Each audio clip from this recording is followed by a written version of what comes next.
Hello, NBA fans. We have another blockbuster trade this summer. Kawhi Leonard is heading to the Toronto Raptors. Welcome to the NBA Outlet. I'm your host, Nick Fay. With me, as always, Kory Waldron, special guest, Dom Rooney. Guys, how we doing? I'm doing fantastic. I got to be up in way too short of a time period, but I feel energized because Kawhi was traded, and that's enough to give anybody a rush of adrenaline. And obviously, we got Dom Rooney on, and Dom, it's always a pleasure to have you on, brother. Yeah, thank you guys for having me. I think I'm just as shocked as everyone else was about this news. It came pretty quick. Yeah, it definitely. I mean, we heard the rumors earlier this week about Kawhi possibly going to Toronto. We knew that he wasn't necessarily interested in going there. Obviously, he might be warming up to the idea. But the official trade is Kawhi Leonard and Danny Green to the Toronto Raptors for DeMar DeRozan, Jakob Poeltl, and a protected first-round pick, which I believe the protections are, if it doesn't convey in 2019, it's going to turn into 2 second-round picks. Initial reaction when you saw the trade early this morning? I was actually driving to work. I might stop in the middle of a road driving, so maybe they got the Woj bomb too, and they just couldn't bring themselves to keep on driving. I was shocked. I immediately texted a bunch of group chats. Obviously, when you hear news like that, you just want to get as many thoughts out and talk with as many people as possible. I know our group chat at OTG was popping real early, which is very unlike the group chat. If anyone's in the group chat, that thing is not normally that live and heavy at 9 a.m. East Coast time. It was like a second alarm. Yeah, right? Just keeps on getting notification. You think something bad's happening. No, just a trade happening. It was wild. I mean, I think the first report came out at like 4 a.m.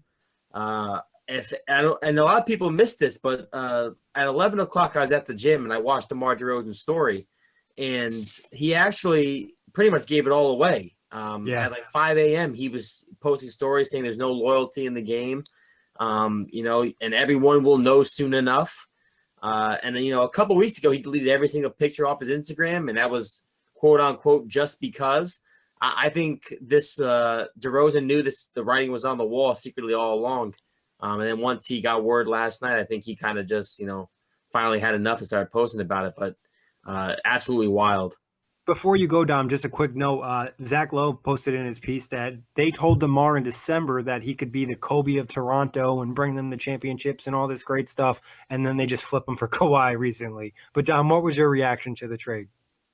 Well, I was actually just about to bring that up, about how he felt like they kind of lied to him about him being the franchise piece. As far as an initial reaction goes, I mean, I've just seen so many like Kawhi trade package scenarios that could have been, and it's just like each and every day there's another one, and then they all fall through and nothing happens, and then it's on to the next one. But this one was just, I don't know, it just because it happened so quick, and it's just like nobody expected it. And the thing I find most interesting is that we all knew he wanted to get traded, and we all knew that they were looking to trade him, and then yet we all still are so surprised, and we're all still so amped up about it, even when we saw it coming. And then when it happens finally, it still has the same impact that it would have if it had been out of nowhere.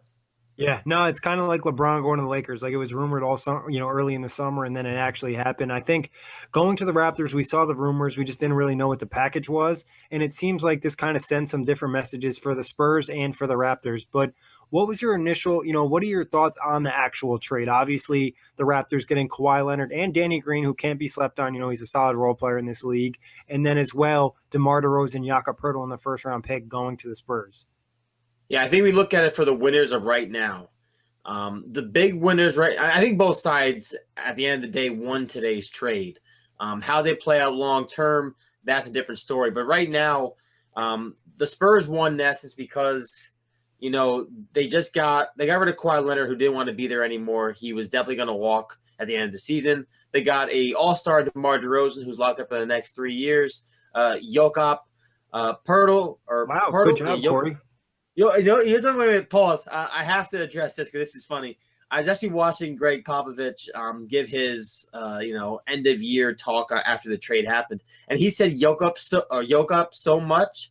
I just was like, all right, there's no way, or Jakob, there's no way I could mess this up because I listened to him say it for about a half hour straight. Pop's a great teacher. Yeah, right. Case point. So Jakob Poeltl, the DeMar DeRozan, a draft pick. I think the Spurs, they made the right move. DeRozan and Aldridge may shoot a ton of mid range, but they definitely have two all-stars going forward. A nice group of young guys who still play a lot of defense. And on the flip side, the Raptors, you were at the top of the East. You didn't get to the Eastern Conference Finals. You haven't been to the NBA Finals. You're trying to get there. At the end of the day, it is a business. I know the loyalty part and the things that the Raptors have said to DeRozan, they were shitty. And anytime that stuff happens, it's shitty. But the fact of the matter is, if you have a chance to get Kawhi Leonard, you go after and you get Kawhi Leonard. I think that's a point that a lot of people are forgetting, that players like Kawhi, if they're healthy, do not come around that often. So the Raptors took a risk, much like the Thunder did a year ago in training for Paul George, who wanted to go to LA, similar to how Kawhi Leonard did. And for the Raptors, they're still going to be a top team in the East. Their chances of making the NBA Finals if Kawhi is healthy, which is clearly the biggest if, the finals are really in reach. And it's really about trying to now pitch this entire year to try and keep Kawhi Leonard long term. Yeah, I mean, I think that you covered the two biggest points there. First off, that you compared it to the Paul George situation, and I think that's something that a lot of people have said is a possibility. The only issue I have with that is Kawhi Leonard does not really strike me as nice of a person as Paul George, and I know that that might be using the wrong words, makes it seem like it's not really relevant, but it's almost like Kawhi is not as much willing to open up to something. I mean, I don't know him personally, so I definitely shouldn't really be saying this, but I know you're hitting him in the DM right now. No, I'm just kidding. This is what he's telling me right now. It's just he just doesn't seem like he seems like this is where I'm going and this is what I'm doing, and no matter how good Toronto is, no matter how many amazing albums Drake drops, I'm not moving. So but the other point, Kory, that you mentioned was that if you have an opportunity to get Kawhi, you go for it, and that's exactly what they did. And like you said, this opens up a lot more opportunity for them in the East. I saw this actually pretty recently. Molly Karam on First Take, she tweeted something about the first seed in the East just got the second best player in the NBA, and even with Boston and Philly and their young prospects, it's still very impossible to ignore that exact sentence. You can't ignore that Kawhi, when healthy, is, in my opinion, top two. I mean, consensus top three for most people, and at the very least, yeah, top and five. not even. Yeah, and we mentioned Kawhi. We haven't even mentioned the fact they also got Danny Green in the trade. Most people, I watch the Spurs just because I love the Spurs, and if people don't, they won't realize Danny Green's a very good perimeter defender. And the one thing that I think is interesting is that the Spurs lost Kawhi. Kawhi is one of the best defenders in the league, possibly of all time. But Danny Green's also a good defender, and they lost both of them. Now Toronto has some really nice defensive players with Kyle Lowry, Kawhi Leonard, Danny Green, OG Anunoby. There's just Pascal Siakam. There's just a lot of different defensive potential with the Raptors. I think from the Raptors side, they took a swing at the fences. They're hoping that it works out. Maybe they can convince Kawhi to stay. The city of Toronto is not as bad as it seems. There's a lot of players who went there initially and didn't like it. Kyle Lowry, Patrick Patterson, obviously he's not there anymore, but they both really love the city now. Even DeMar going to Toronto, he really loved that city, and that's why he was so upset. So they're hoping they can convince him. If not, a rebuild looked like it was on the way anyway. So the Raptors took their last swing at the fences, and it really could work out. Like you said, Dom, they could potentially be the number one seed again. They could potentially represent the Eastern Conference in the finals, have a really nice defensive team matching up with the Warriors. But moving to the Spurs side, they add DeMar DeRozan, an all-star player, a very good player that people, I think, hate on a lot because of his playoff performances, which obviously he struggled. And then Jakob Poeltl, a nice big off the bench, and then the protected first-round pick. It's not a great return for a superstar Kawhi Leonard's, status, but with the leverage they had, I don't think it's terrible. Yeah, I think for the Spurs, it just keeps you so relevant. The playoffs are still right there. I don't think they're much better than a 5 seed at best. But you're battling for a playoff seed. You're still competitive. And I don't know. I mean, DeRozan and Aldridge pairing, it's not the worst. It can possibly bring in another all-star. I don't think seeing those two guys on a roster is going to turn away everybody. I think it's possible they go out and get some kind of mid-level free agent possibly in the future. You got to remember, Rudy Gay's on a 1-year deal. A lot of the guys they brought back, they're cheap. They're not long-term deals. It's one of the reasons why they didn't re-sign Kyle Anderson. So I think the Spurs are looking big picture. They did get another all-star to pair with their already all-star. So I think the Spurs they're retooling. They understand Popovich. He only has, 5 years left. I mean, how long can this guy really coach in the NBA? He's had 22 years already. Forever. No, just kidding. Yeah, right? He's the White Walker. Of course, he won't ever die. But I think you just have to see how this develops further. The thing about this trade for the Spurs is that most people will easily say that the Spurs won it outright because they knew Kawhi was walking, and they were able to get probably one of the better trade packages that any team could offer them outside of teams that have a lot of good draft picks. But the one thing that people do kind of browse over that I kind of already alluded to slightly was that the Spurs just got a lot worse defensively. And I think that may impact them, especially with the offensive firepower in the Western Conference in general. I just think that's not something that can just be glossed over, is how much of their defense just went to Canada. But yeah, the Spurs definitely won their end of the trade. I think that the fact that they got DeRozan for Kawhi, who played 9 games last season, I think it's good. I think that there is not much else they could have gotten that would have been this instant reaction for them. Yeah, I mean, you look at it from a different couple of perspectives. Obviously, long-term, where Kawhi goes is going to be a big impact. But DeMar, some people may look at that contract negatively. He's obviously due $27 million this year, $27 million next year, and the following season is a player option. Some people might be like, well, he's not going to get better. He's not a star player that can lead you to a championship. He is a good player, and I wouldn't be surprised if he got better with the Spurs. Do you guys think DeMar could take another level up? We just saw DeMar DeRozan have his best season in the NBA, right? So he's coming off a career year. He's going to He's going to play for one of the greatest coaches we have in the NBA, possibly of all time. We've seen what Pop can do. He can extend careers of older guys. He's helped younger guys obviously develop. He's had Tim Duncan, Tony Parker. Those guys are Hall of Famers. I think for sure we could see DeMar DeRozan take a jump. Yeah, I mean, I don't know if it's going to be an obvious jump. I don't know if Popovich is really going to get DeRozan to be a better scorer, because DeRozan's already one of the league's elite when it comes to scoring. But what I would like to see, and I think is very possible, is for Pop to get more effort from DeRozan. Maybe defensively. Yes, definitely defensively, because I think DeRozan has the body for defense. There's no way that he couldn't guard 1, 2, and maybe even 3, depending on which team he's facing. I think that if Pop can get maybe some defensive effort out of DeRozan, and then on top of that, maybe a little bit of playmaking. Those are the 2 biggest flaws in DeRozan. I think if anybody can get him out, it would be Pop. Yeah, definitely. I mean, I think there's some room definitely for improvement on the defensive end. You look as maybe a playmaker he improved last year, maybe taking another step in that area. I think Popovich in the Spurs system, maybe taking DeRozan a little bit at an iso ball a little bit more will help him. It's yet to be seen what is going to happen there. And then getting back to the Toronto side, what do you guys think is going to happen with Kawhi in terms of playing? You think he's going to give his full effort this year, have a really nice season, or he's going to kind of, lack of a better term, half-ass it? Well, it came out that he's warming to Toronto. So I like to think that he's seeing the marketability plus that can come with playing in a city like Toronto, where obviously there's no other NBA teams he's competing with in the entire country.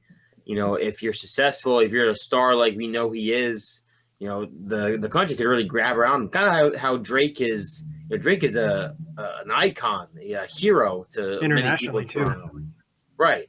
So I think Kawhi sees some of that, and I think he'd be foolish to not, see that as a possibility to just expand his, his brand of the Claw. I think Kawhi has a great opportunity here. I think he's starting to realize. I think, once he gets into training camp, and I hope, we heard a lot of bad things about Kawhi. I hope that at the end of the day, the competitor and the guy we saw win Finals MVP, he's still there. Despite maybe the antics off the court and whatever the uncle says and all that nonsense.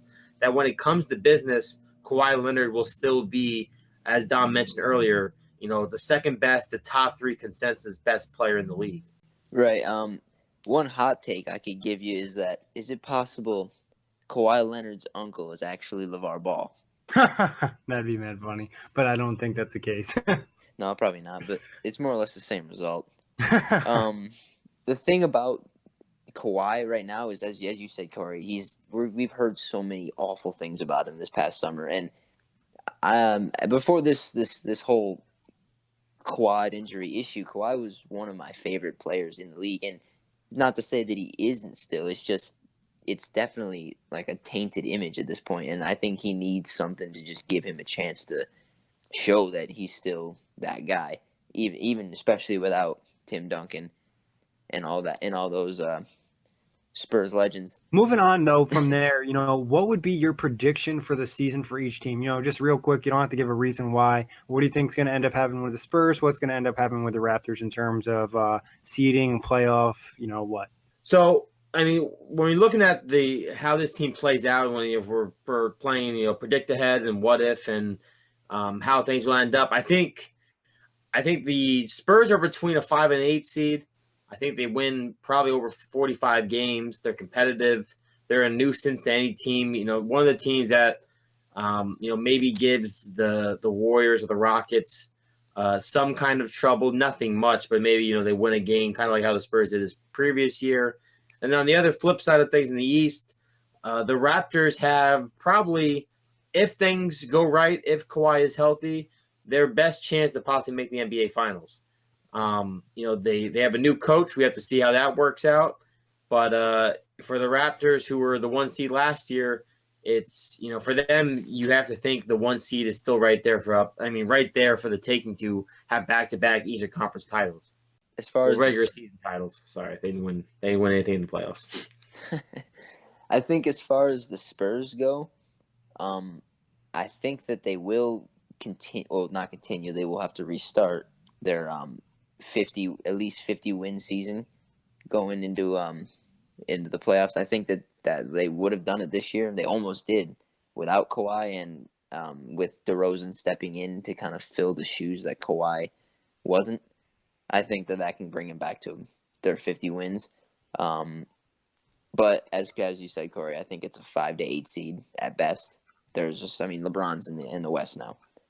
The Lakers are going to be in the playoffs. As far as Toronto, I would say they're going to be between 1 and 3, depending on. The East is. It's not as open. Well, it's open. It's more open than people think, I should say.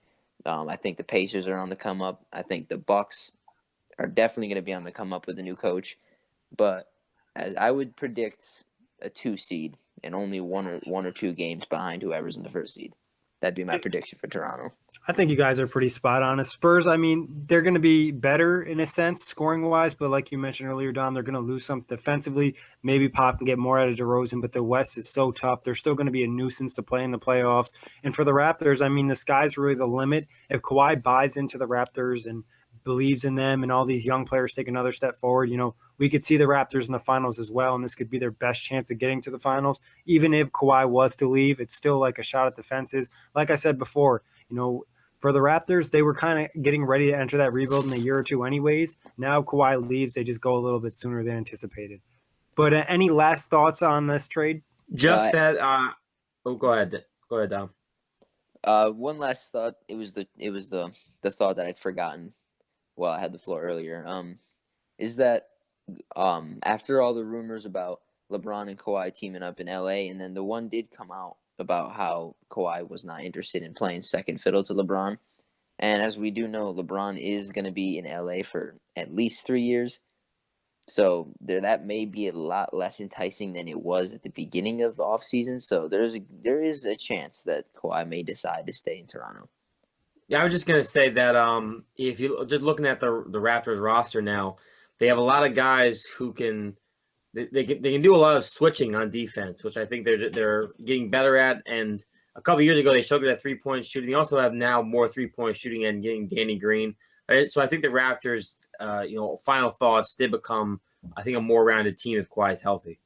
Yeah, and I think one other thing to point out, it's been rumored already that Kawhi is talking to other stars about where the next super team is going to be. So it, like Don mentioned, there's a possibility he doesn't go to LA, he doesn't go to the Clippers, he goes to another team with a lot of cap space, a la New York, Brooklyn, one of those teams, and tries to team up with somebody. It looks like LeBron made LA maybe a little bit less enticing for Kawhi. So I think there's even more possibilities, and also the option of staying in Toronto. So I think the Kawhi Leonard situation is going to be on hold for maybe the season, but then next summer it's just going to open up once again. It's going to kind of be like the LeBron sweepstakes, and we'll really see what happens with a lot of teams who have cap space. In other news, though, Marcus Smart looks like he's finalizing a deal with the Boston Celtics. It should be 4 to 5 years, I think, to the $40 to $50 million range. Thoughts on Smart staying with Boston? Yeah, I mean, a guy who was disgusted and agitated by the lack of communication he had with the Celtics front office now seems to be staying put. Marcus Smart is, in a lot of ways, the heart and soul of that Celtics team. The diving for loose balls, the countless defensive plays he makes in the ball game, despite having at times very little offensive production. He's a good guy to have. Him having full bird rights is going to get him some good money. The salary cap in Boston is, not great now, but I think it's a guy you have to retain if you're Boston. Yeah, absolutely. I think he's a very crucial move for them in the offseason, and Danny Ainge did elaborate on that like maybe a week ago or something along those lines. He did say that Marcus Smart was the top priority, and they brought back Baines, and I think that Smart was the guy they needed to get back.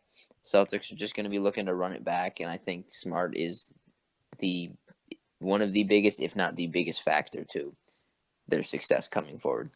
Yeah, he's definitely a glue guy that every team kind of needs. He does those things that don't show up on the stat sheet. And for the Celtics, it makes sense to bring him back. Their cap was already kind of all over the place, and they weren't really going to sign any big free agents. It's more about keeping their guys and maybe moving somebody in a trade and kind of getting assets that way. But I think bringing back Smart is the right move, and they'll probably get him at a better price because they kind of sat on it through free agency. And they'll lock him up long term. So even if he gets better, they're kind of keeping him at that price. So I think it works out for Boston, works out for Smart too, and I think it's good for the Celtics, and kind of excited to see what they're going to be like next year with a fully healthy squad. But on from free agent news, there was a couple other signings, but we're going to move on to Kory's hot take segment. Kory, what do you got for us today? It's a hot take, shot fake. This is only the second time we've done this, so this is pretty big. The first one, there's two of these are going to be around Kawhi. It's a big deal, all right? The first tweet I saw today was Kawhi to the Raptors makes the Raptors the favorite in the East. Hot take or shot fake? Basically, Dom, hot take means, you agree, and the shot fake means you don't agree. I got you. That's a shot fake.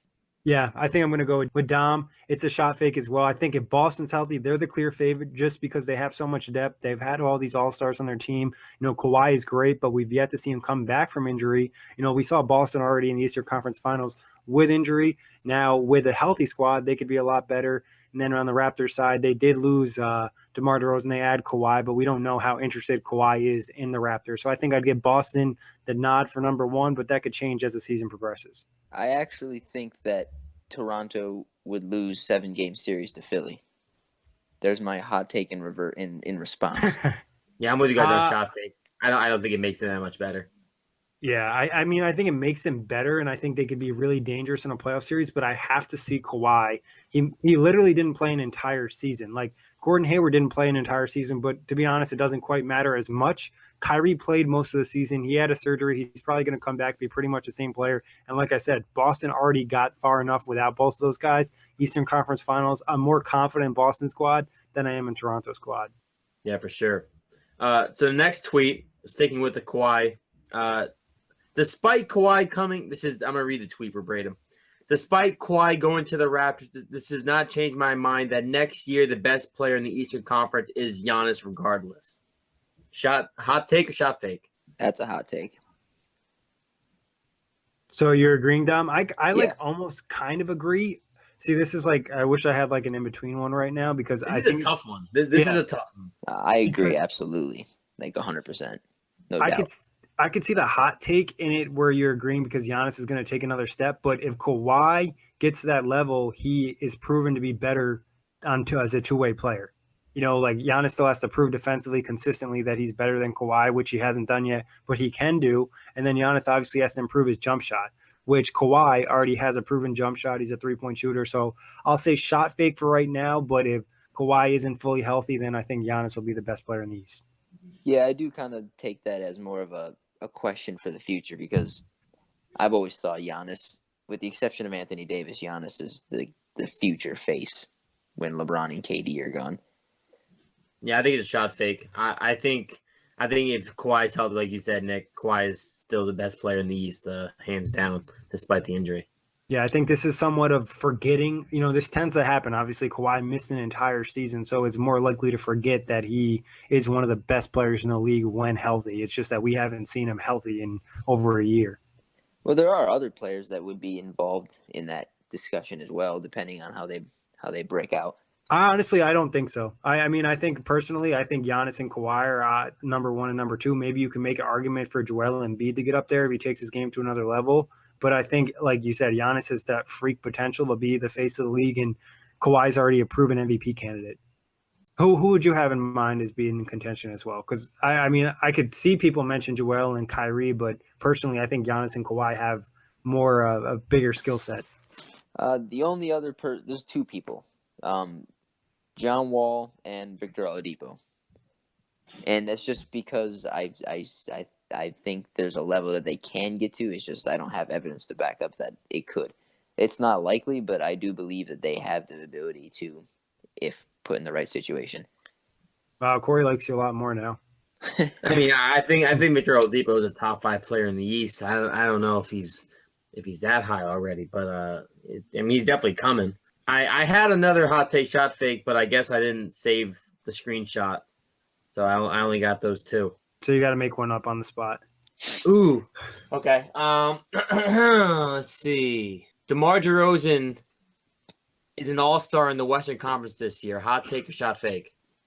That's a hot take. That is, God, that's tough. The West is stacked. That's tough. That's a shot fake. I think there's too many guards that are better than DeRozan. Chris Paul didn't make the Western Conference All-Star team last year, and don't give me DeMar DeRozan over Chris Paul. But he was. Chris Paul was hurt. That's the only reason he didn't make it. I think, right? It's part of it, but how does a team that has the best record in the league only get one All-Star?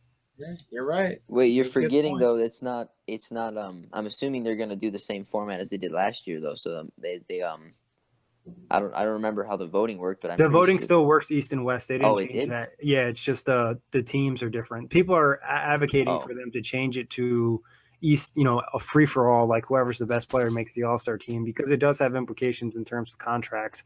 But in that case, never mind then. Yeah, I think there's just so many good guards in the West. I would still take him over, maybe Jimmy Butler, depending on how he plays next season. He didn't really two-way player over a one-way player, and then Donovan Mitchell's up and coming. You just think about the point guards for a second. James Harden. Yeah, I'm gonna assume Curry and Paul will be hurt then, and then he'll. All right, if we're doing people are hurt, then yeah, it's a hot take for sure. I think it's a shot fake. I don't. Who has a better chance of making the All-Star team, DeMar DeRozan or LaMarcus Aldridge? Probably LaMarcus Aldridge still, just because there aren't as many good bigs as there are guards. And LeBron, because LeBron's going to take a forward spot too. So I don't. I think I'm actually with you on that, Dom. I think LaMarcus Aldridge has a better chance just because he's a big man. And I still think even with DeRozan there, it'd be nice for Aldridge to have the kind of year he had last year with, another guy who can drive and penetrate and do some other things offensively. So I think actually Aldridge may even have a better year this year than he did last year. It'll take some pressure off Aldridge for sure. And the fact is there's not as many bigs to match up with Aldridge. There's a tendency for teams to play small or not have defensive-minded bigs where, every team's going to have a perimeter stopper, and DeRozan might not necessarily get as many shots as he got in Toronto with the Spurs if they run their system. Yeah, I actually I'd say that's fair. I think LaMarcus Aldridge is still gonna. I think the Spurs are still gonna be his team no matter how long DeRozan's there. I think he's the more emotional leader, as he was last year. I think he's gonna continue that role. A lot to be determined now. Obviously, for the Raptors, for the Spurs, we'll see what happens, which team benefits, what happens with Kawhi next season. But that wraps up for today, guys. As always, thank you for hopping on, Dom. Thanks, Kory, and thank you everybody for listening. Check us out on iTunes, Blog Talk Radio, OTGBasketball.com, Google Play, and YouTube. For now and forever, peace out, knuckleheads.